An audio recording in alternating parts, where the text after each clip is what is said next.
الحمد لله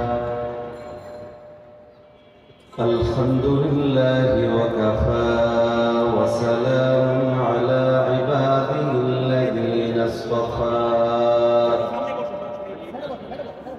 أما بعد فقد قال الله تبارك وتعالى أعوذ بالله من الشيطان الرجيم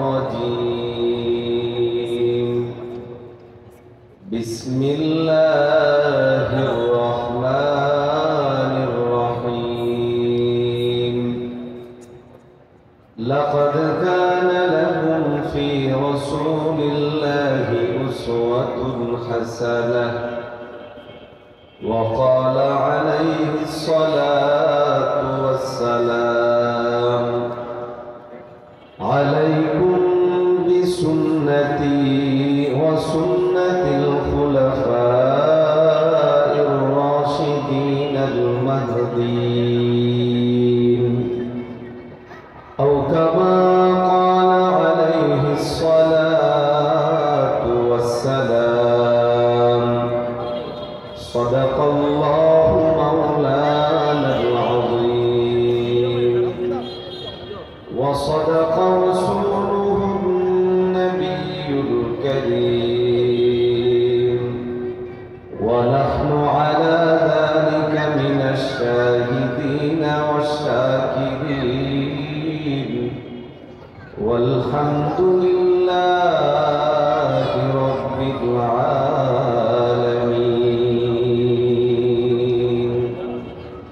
الحمد لله রব্বি কারীমের দরবারে লাখো কোটি শুকরিয়া আদায় করছি যিনি আমাদেরকে মাদ্রাসাতু তাহফিজুল কোরআনুল কারীম এর উদ্যোগে আয়োজিত আজকের ইসলামী মহাসম্মেলনে আসার এবং বসার তৌফিক দান করেছেন। এই জন্য আমরা সকলে মনোপ্রাণ খুলে দিল থেকে বলি আলহামদুলিল্লাহ। উপস্থিত মাহফিলের সম্মানিত সভাপতি, সম্মানিত ওলামায়ে কেরাম, আমার সামনে উপস্থিত সম্মানিত শ্রোতা মণ্ডলী, পর্দার আড়ালের সম্মানিতা মা বোনেরা, আজকের মাহফিলে অনেক যোগ্য বিজ্ঞ ওলামায়ে কেরামগণ আসবেন এবং আমাদের সামনে কথা বলবেন। আমাকেও দায়িত্ব দেওয়া হয়েছে কিছু কথা বলার জন্য। চিন্তা করছিলাম কোন বিষয়ে কথা বলবো, তো মাশাআল্লাহ আমাদের বিচক্ষণ উপস্থাপক মুফতি মারজানুল বারী সিরাজি একটা দিকে ইঙ্গিত করেছেন যে আমাদের সমাজ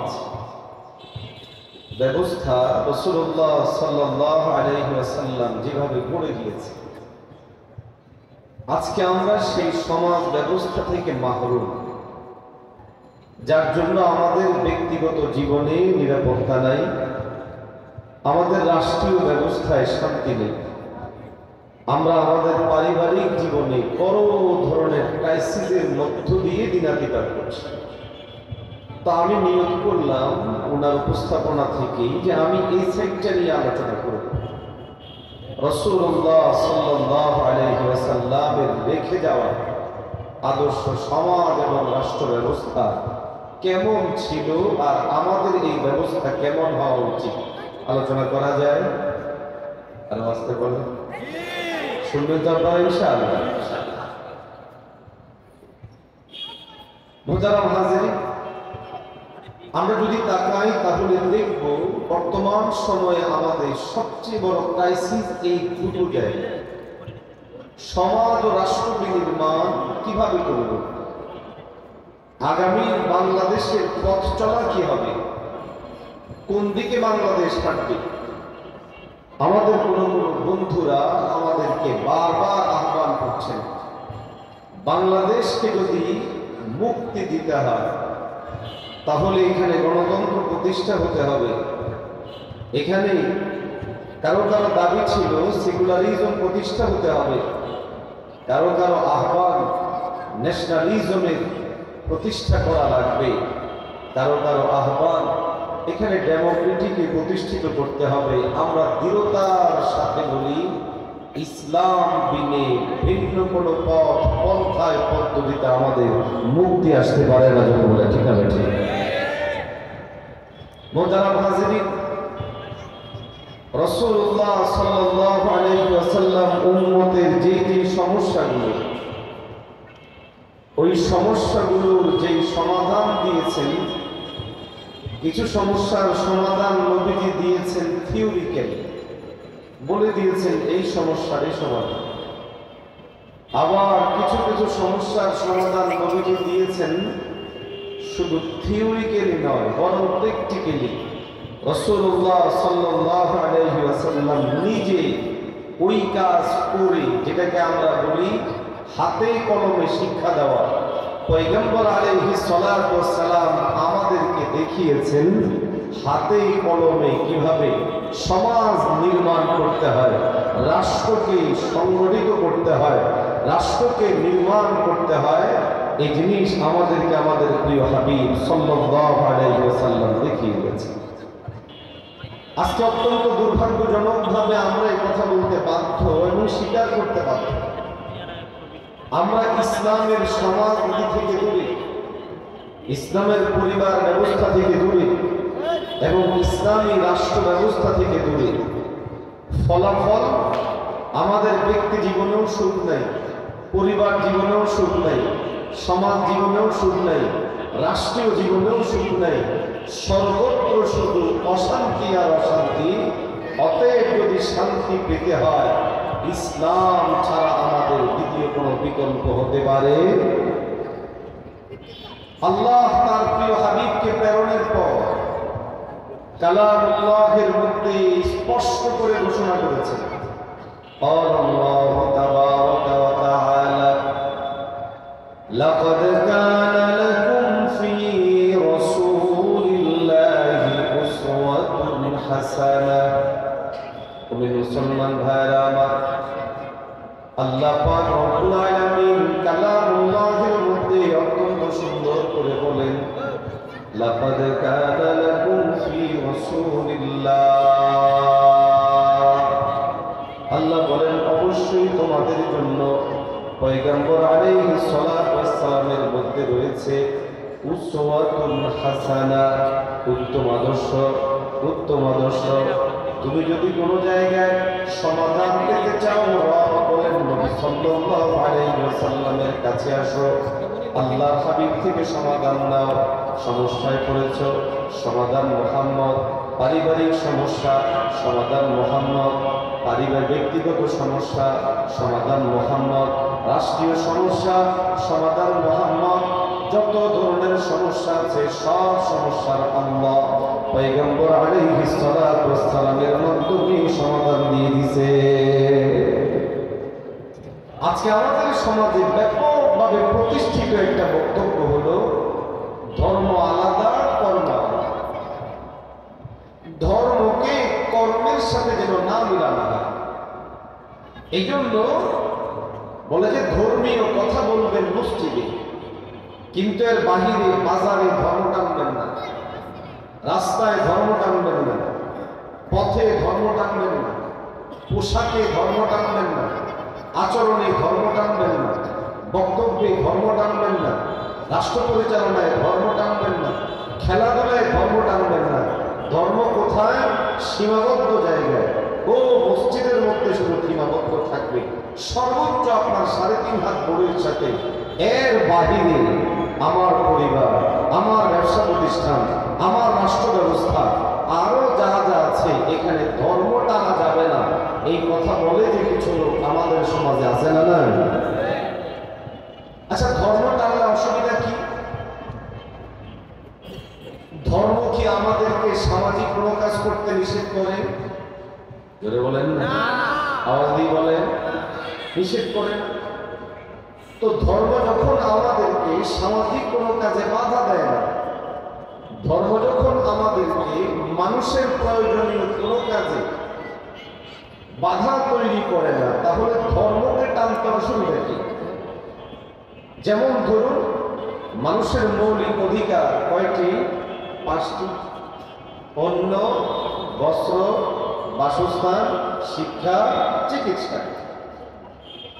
আর এই 5টি মৌলিক অধিকারে ধর্ম কি এই অধিকারগুলোর কোনো একটাকে অস্বীকার করে? বলে বলেন। খাবার গ্রহণে শরীয়তের কোনো নিষেধাজ্ঞা আছে? পোশাক পরিধানে নিষেধাজ্ঞা আছে? তাহলে মানুষের মৌলিক অধিকার বলতে যেগুলো বোঝানো হয়, আমার দিন, আমার ধর্ম, আমার ইসলাম, সেগুলোর ব্যাপারে মানুষকে নিষেধাজ্ঞা করে না, নির্দিষ্ট রুলস মেনটেন করতে বলে, নিয়ম মানতে বলে।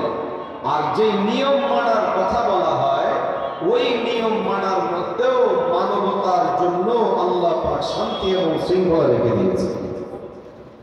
যেমন উদাহরণস্বরূপ, মানুষের মৌলিক অধিকারের 1 নাম্বার হলো অন্ন, খাদ্য। কালামুল্লাহের মধ্যে আল্লাহ পাক বলেন, আল্লাহু তাবারাকা ওয়া তাআলা কুলু ওয়াশরাবু। আল্লাহ পাক বলেন, তোমরা খাও এবং পান করো।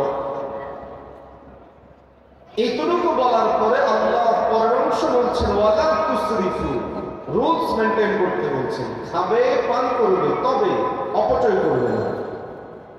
আজকে আপনি আমি বাংলাদেশে বসে, যেখানে খাদ্যের অভাব নেই, আপনি আমি যখন অপচয় করছি, আপনি আমি যখন হোটেলের মধ্যে বসে অনেকগুলো খাবার নিয়ে খেয়ে, অল্প একটু খেয়ে বাকিটা ফেলে দিচ্ছি, আপনি আমি তাকান সেই আফ্রিকান বিভিন্ন দেশগুলোতে, নাইজেরিয়া, সোমালিয়া, বিভিন্ন জায়গায় মানুষজন খাদ্য খেতে না পেরে মানুষের শারীরিক কি অবস্থা হচ্ছে, এটা কেন তৈরি হয়? এর একমাত্র এবং অন্যতম কারণ হলো, কিছু জায়গায় যখন আপনি আমি খাবার নষ্ট করি, এই খাবার নষ্টের প্রভাব পৃথিবীর কোথাও না কোথাও গিয়ে পড়ে। আজকে আমরা যদি এই খাদ্যগুলোকে নষ্ট না করে সেখানে পাঠিয়ে দিতাম, তাহলে ওই মানুষগুলো এভাবে আর কষ্টে তারা মারা যেত না, খাদ্যের অভাবে তারা ক্ষতিগ্রস্ত হতো না। দ্বিতীয় উদাহরণ, খাদ্যের ক্ষেত্রে আল্লাহ বলেছেন খাও, পান করো, তবে এখানে মৌলিকভাবে 2টো শ্রেণীবিন্যাস করে দিয়েছেন। খাবারের মধ্যে কিছু খাদ্য আছে যেগুলো হালাল, কিছু খাদ্য আছে যেগুলো হারাম। এখন আপনি খেয়াল করুন, যেই সমস্ত খাবারকে আল্লাহ হারাম ঘোষণা করেছেন, ওই সমস্ত খাবারগুলোর মধ্যে কোনো না কোনোভাবে হয় মানুষের শারীরিক ক্ষতি আছে অথবা মানসিক ক্ষতি আছে। শারীরিক মানসিক ক্ষতি নাই এমন কোনো হারাম খাবার আপনি দেখাতে পারবেন? উদাহরণস্বরূপ, মদ পান করা হালাল না হারাম? আরো আসতে বলেন, একটু আওয়াজ দিয়ে বলেন না, হালাল না হারাম? আপনি আমি যখন মদ পান করব, এই মদ পান করার কারণে একজন মানুষের শারীরিক ক্ষতি হয়, মানসিক ক্ষতি হয়, আর্থিক ক্ষতি হয়। শুধু এতটুকু না, বরং এই মানুষটার অবস্থান সামাজিকভাবে ক্ষতিগ্রস্ত হয়ে তার ব্যক্তিত্ব ধূলিসাৎ হয়ে যায়। সুতরাং বোঝা যায়, ইসলাম যে সমস্ত খাদ্যকে হালাল ঘোষণা করেছে, এর মধ্যে মানবতার জন্য মুক্তি এবং কল্যাণ রয়েছে। ইসলাম যেগুলোকে হারাম ঘোষণা করেছে, ওই সমস্ত জিনিসের মধ্যে মানুষের জন্য উপকার রয়েছে বলে বলে, যেটা ঠিক। মুসলমান ভাইয়েরা আমার, নবীজি মুহাম্মদুর রাসূলুল্লাহ সাল্লাল্লাহু আলাইহি ওয়াসাল্লাম আল্লাহর পক্ষ থেকে প্রেরিত হয়েছেন। পয়গম্বর আলাইহিস সালাতু ওয়াস সালাম আমাদেরকে যেমন শিখিয়েছেন নামাজ কিভাবে পড়ব, রুকু কিভাবে করব, সিজদা কিভাবে করব, আল্লাহর হাবিব সাল্লাল্লাহু আলাইহি ওয়াসাল্লাম ঠিক তেমনিভাবে আমাদেরকে শিখিয়েছেন খাদ্য কিভাবে খাবো। খাদ্য খাওয়ার ক্ষেত্রে নিয়ম ফলো করতে পয়গম্বর আলাইহিস সালাম আমাদেরকে বলেছেন, আপনি শুধু খাদ্যের সুন্নাতগুলোর কি কি ডাক্তারি ভাবে উপকারিতা আছে, মেডিকেল সায়েন্স কি কি উপকারিতার কথা বলে শুধু ওইগুলো পড়লেই বুঝবেন আমাদের নবী যেমনি ভাবে মসজিদের নবী, ঠিক তেমনি ভাবে আমার নবী খাদ্য গ্রহণের ক্ষেত্রেও আমার জন্যই তিনি একমাত্র আদর্শ। আমি নামাজ যেমন আমার নবীকে দেখে পড়ি, আমার উচিত এবং এটা নির্দেশনা আমার প্রতি আমি যেন খাদ্য গ্রহণটাও নবীকে দেখে দেখেই গ্রহণ করি। আমি যেন আমার পোশাক পরিধান করার ক্ষেত্রে আমার নবীকে ফলো করে আমি পোশাক পরিধান করি। আমার নবী যে পোশাক পরেছেন সেখানে আছে আভিজাত্য, সেখানে আছে সভ্যতা, সেখানে আছে ভদ্রতা, সেখানে আছে শালীনতা। আজকে আমাদেরকে পশ্চিমাদের বিভিন্ন কালচার এনে এনে অ্যাটাক করা হচ্ছে। মুসলিমদের পোশাককে জঙ্গি আখ্যা দিয়ে বিধর্মীদের পোশাক ইত্যাদিগুলোকে আধুনিকতা, উন্নয়ন, সভ্যতা ইত্যাদির মানদণ্ড দিয়ে আরে কেউ কেউ তো এমন হয়েছে আমাদের কোনো ভাই যদি টুপিওয়ালা দাড়িওয়ালা কোথাও যায় তো টুপি দাড়িকে জঙ্গি পোশাক হিসেবে সাব্যস্ত করার জন্য চেষ্টা করে।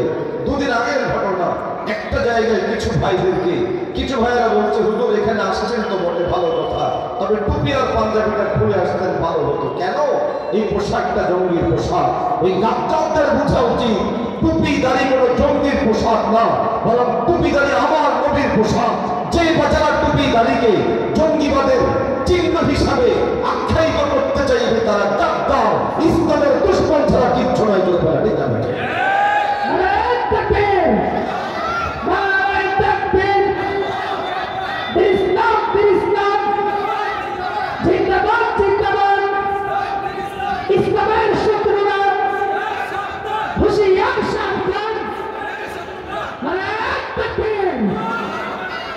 আল্লাহ আমাদেরকে সহি বুঝদান করেন। সামগ্রিকভাবে আমাদের উপর কালচারাল অ্যাটাক চলে। কালচারাল আমি পোশাক পরিধান করব তো আমার নবী যেই পোশাক পরেছেন এর চেয়ে আদর্শ পোশাক পৃথিবীতে আর দ্বিতীয়টা কোনোদিন হতে পারে না। আপনি ভিন্ন পোশাক পরেন, পরিধান করতে পারেন, তবে ইসলামী পোশাক যেটা আমার নবীর পোশাক, এই পোশাকের প্রতি আর চোখে তাকাবেন এটা আপনার জন্য অনুচিত। নবীজির পোশাকও সভ্য শালীন সমাজ বিনির্মাণে অনেক বেশি সহায়ক ভূমিকা পালন করে। আমি উদাহরণস্বরূপ বলি, ধরুন আপনাদের নাখালপাড়া এরিয়া যদি যুবকেরা এখানে হাঁটতে শুরু করে শুধুমাত্র প্যান্ট পরে, উপরে গেঞ্জি নাই, শুধুমাত্র ছোট্ট একটা হাফ প্যান্ট পরে পরে এলাকায় ঘোরে, বাহির থেকে কেউ আসলে এই এলাকার মানুষকে সভ্য ভাববে না অসভ্য ভাববে? অসভ্য ভাববে। কিন্তু আপনি আপনারা যারা তথা পশ্চিমের পদলেহনকারী গোলাম যারা আমাদেরকে আধুনিকতার নামে, উন্নয়নের নামে, উন্নত বিশ্বের নামে বিভিন্ন দেশকে মডেল দেশ হিসেবে দেখায়, আমরা দৃঢ়তার সাথে বলি তাদের অর্থ থাকতে পারে, সম্পদ থাকতে পারে, ক্ষমতা থাকতে পারে, পাওয়ার থাকতে পারে, অস্ত্র থাকতে পারে, তবে আদর্শিকভাবে যদি ইসলামের সাথে কোনো সময় সংঘাত তৈরির চেষ্টা করা হয়, ইসলাম উন্নত না ভিন্ন কিছু উন্নত, এই পরিমাপ যদি কোনো করা হয়, আমি দৃঢ়তার সাথে বলবো, বলতেই থাকবো, ইসলাম বিনে ভিন্ন কোনো আদর্শ আমার চোখের সামনে কোনোদিন শ্রেষ্ঠ হতে পারে না, উন্নত হতে পারে না। ইসলাম হলো সর্বোচ্চ পরিমাণ উন্নত, সভ্য, শালীন, ভদ্র এবং মানবতার একমাত্র মুক্তির জুড়ে বলে। ঠিক আছে, আমরা আমাদের সমাজকে এই কথাগুলো বোঝানো জরুরি। আপনি সমাজের একটা বড় অংশ থাকবে লজ্জাশীলতা। আজ আমাদের সমাজ থেকে লজ্জা উঠতে উঠতে এই পর্যায়ে পৌঁছে গেছে, বরং এখন লজ্জা যদি কারো থাকে সেই ব্যক্তির জন্য লজ্জার কারণ হয় আমাদের সমাজের যে পরিবেশ তৈরি হয়েছে। আওয়াজ দিয়ে বলে ঠিক আছে। অনেক মুসলমান ভাইরা আমার, নবীজি মুহাম্মদুর রাসূলুল্লাহ সাল্লাল্লাহু আলাইহি ওয়াসাল্লাম যে সমাজের মধ্যে প্রেরিত হয়েছিলেন, ওই সমাজের মানুষগুলো মানবতা বিরোধী যাবতীয় অপরাধের মধ্যে যুক্ত ছিল। তাদের মধ্যে মনুষ্যত্ববোধ বলতে কিছুই ছিল না, মানবতাবোধ বলতে কিছুই ছিল না। আরব ওই সমাজের মানুষগুলো আচার-আচরণে, কথাবার্তায়, লেনদেনে বিভিন্ন দিক থেকে এই পরিমাণ নিম্নগামিতা ছিল। পয়গম্বর আলাইহিস সালাতু ওয়াস সালাম যেই সময়টাতে আরবের ওই সমাজের মধ্যে প্রেরিত হন, ওই সমাজের মানুষগুলো এই পরিমাণ নির্লজ্জ এবং বেহায়া ছিল। আল্লাহর ঘরের সামনে যখন তারা যাইত, উলঙ্গ অবস্থার মধ্যে তারা তাওয়াফ করত। নাউজুবিল্লাহ বললেন না? কতটুকু বেহায়া হলে আল্লাহর ঘরের সামনে গিয়ে তারা নবীজি মুহাম্মদুর রাসূলুল্লাহ সাল্লাল্লাহু আলাইহি ওয়াসাল্লাম আল্লাহ পাক রব্বুল আলামিনের পক্ষ থেকে পরিষ্কারভাবে বিধান জানিয়ে দিয়ে বললেন, আল হায়াউ শুবাতুন মিনাল ঈমান। পয়গম্বর আলাইহিস সালাতু ওয়াস সালাম বললেন, এই আরবের লোকেরা সাবধান, তোমরা যেইভাবে উলঙ্গ চলাফেরা করো, নোংরা চলাচল করো, নগ্ন চলাচল করো, পয়গম্বর আলাইহিস সালাতু ওয়াস সালাম পরিষ্কার জানায় দিলেন, আল হায়াউ শুবাতুন মিনাল ঈমান। লজ্জাশীল হও, লজ্জাশীল হও। পয়গম্বর আলাইহিস সালাম বললেন, লজ্জা ঈমানের অঙ্গ। وقال رسول الله صلى الله عليه وسلم إذا فاتك الحياء فافعل ما شئت। পয়গম্বর আলাইহিস সালাতু ওয়াস সালাম বললেন, এই লজ্জাহীনেরা, তোমরা যাচ্ছে তাই করতে পারো যদি লজ্জা না থাকে। লজ্জাশীল মানুষ যা ইচ্ছা তাই করতে পারে না, বরং তাদের একটা ব্যালেন্স থাকে এবং নির্দিষ্ট জিনিসের বাইরে তারা কোনো কাজ করে না। তারা যে কোনো কাজ করতে হলে অবশ্যই তাদের লজ্জা থাকতে হয়। নবী পরিষ্কার বললেন, দেখো লজ্জা রাখো, লজ্জাহীন হয়েও না। নবীজি ওই সমাজকে ধীরে ধীরে পরিশুদ্ধতার দিকে নিয়ে গেলেন, তাদেরকে লজ্জাবান বানালেন। তারা ছিল অমানুষ, অমানুষ, অমানবিকতার উদাহরণ দিচ্ছে। এক সামগ্রিক মানুষজনের মধ্যে ব্যাপকভাবে লড়াই চলত, যুদ্ধ চলত, মারামারি চলত। আরব্য সমাজের মানুষজন মারা যাওয়ার সময় তো আমরা হাত বিছায় দিয়ে বলি, জীবনে যা করলাম, এই সময় হুজুর ডেকে আনো, আমাকে তাওবা করাও। গ্রামে এমন একটা কথা প্রচলন আছে বা শহরেও আছে, কিন্তু ওই সময়ে আরব্য সমাজের প্রচলন ছিল, সে তার আখেরের কথা চিন্তা করতো না, বরং তার চিন্তায় থাকতো প্রতিশোধ পরায়ণতা। অমুক গোষ্ঠীর সাথে আমাদের লড়াই ছিল, আমি শেষ করতে পারিনি, ছেলেদের ডাকো, মেয়েদের ডাকো, গোষ্ঠীর লোকদেরকে ডাকো।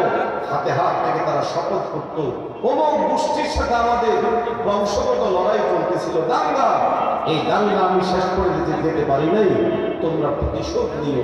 এই পরিমাণ অমানুষ এবং অমানবিক আচরণ তাদের মধ্যে ছিল।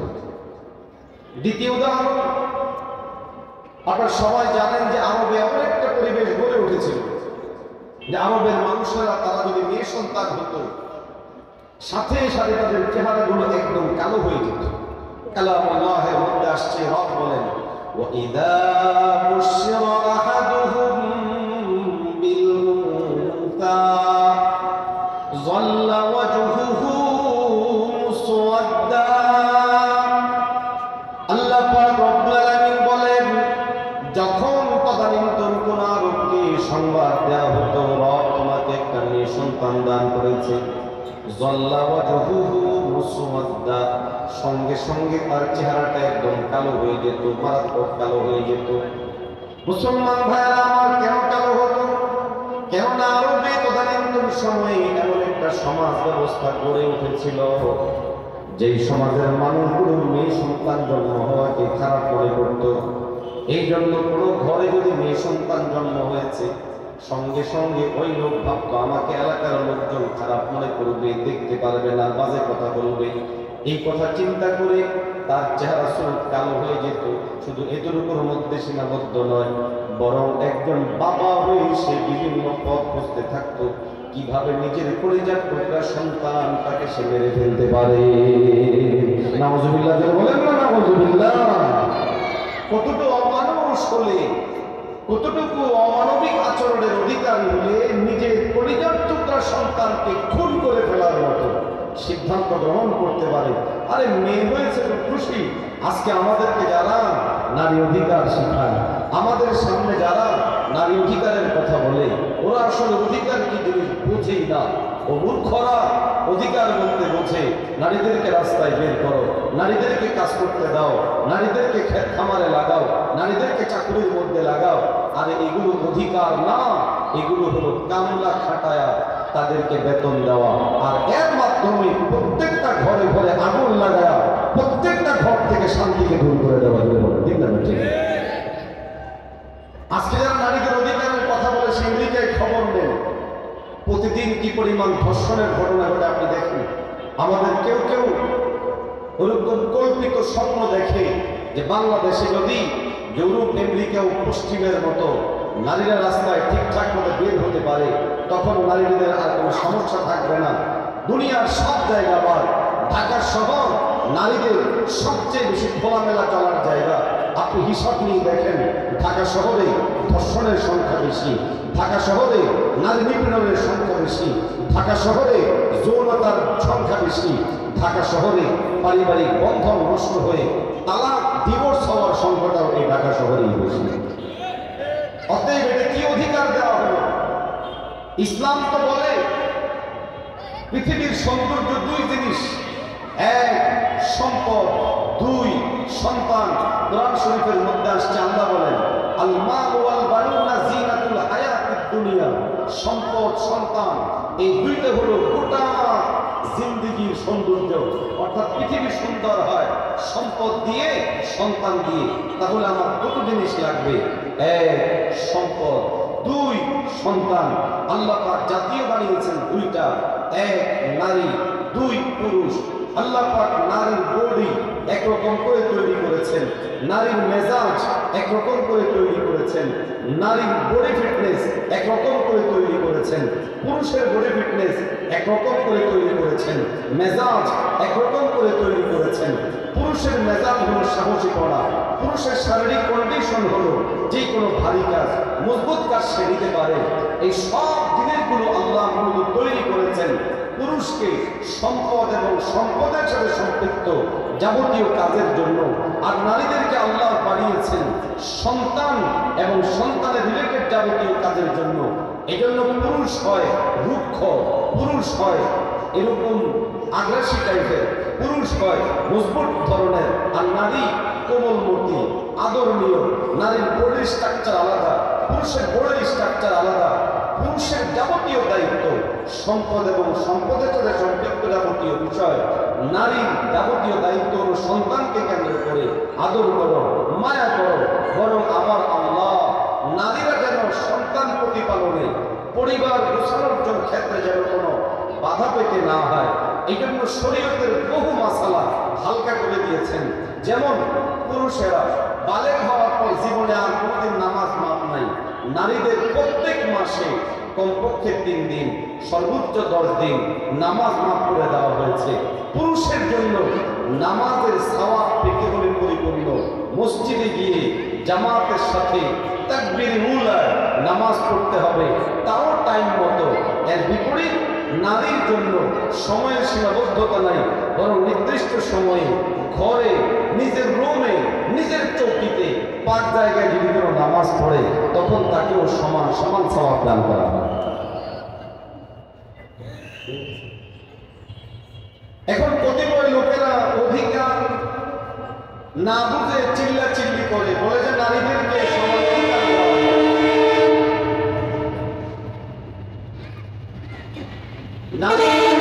হয়। নারীদেরকে অধিকার দেওয়া, আপনারা বলি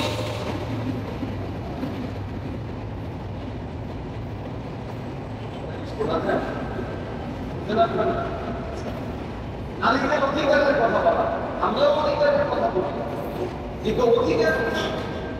অধিকার কাকে বলে?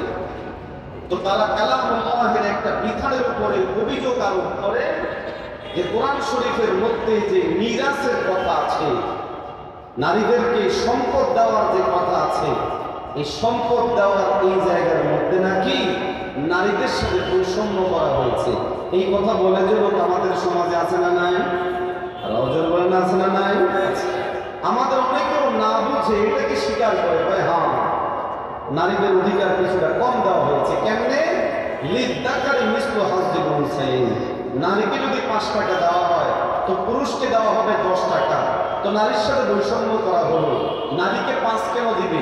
নারীকেও 10 দেওয়া হোক, 10-10 সমান করা হোক, অথবা যদি 15 হয় 7.5 7.5 দেওয়া হোক।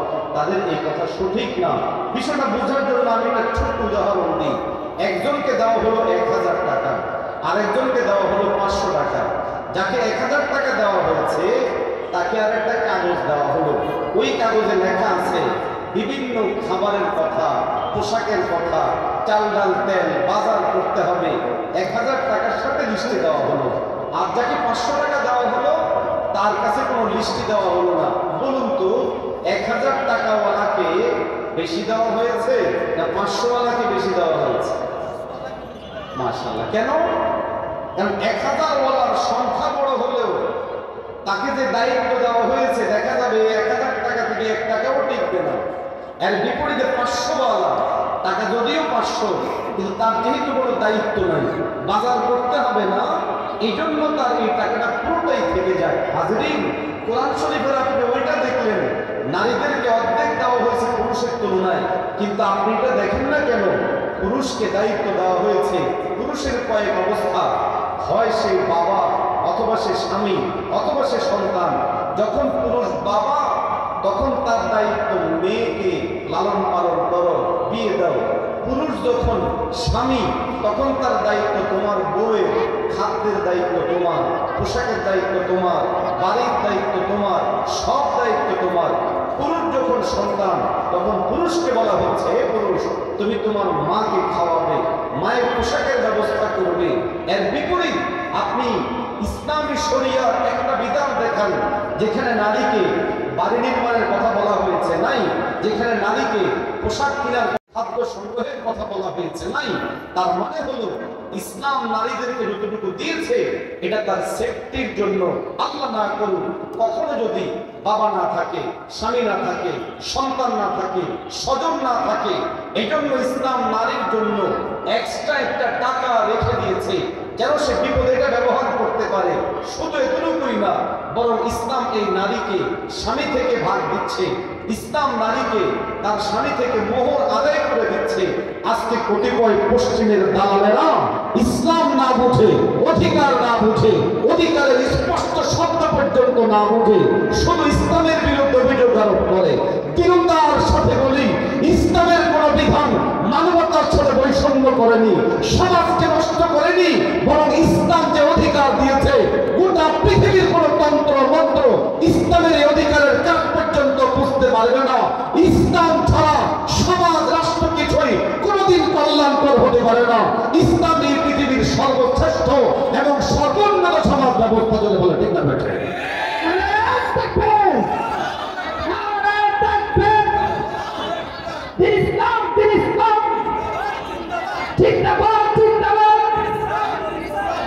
মুহতারাম হাজিরিন, মাগরিবের সময় হয়ে গিয়েছে, আর কথা বলার সুযোগ নেই।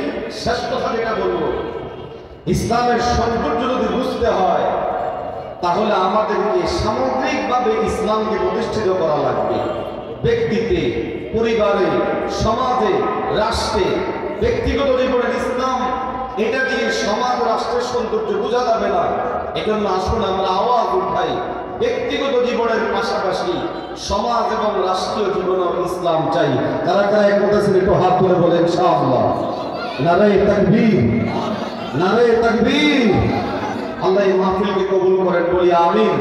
আগামীর বাংলাদেশকে আল্লাহ ইসলামের বাংলাদেশ হিসেবে কবুল করেন, জোরে বলেন আমিন। আগামীর বাংলাদেশকে আল্লাহ কোরআনী শাসনের জন্য উপযুক্ত মাটি হিসাবে আল্লাহ কবুল করেন। আগামীর বাংলাদেশকে আমরা ইসলামের বাংলাদেশ দেখতে চাই, জোরে বলেন ঠিক আছে? وآخر دعوانا الحمد لله رب العالمين. السلام عليكم ورحمة الله وبركاته.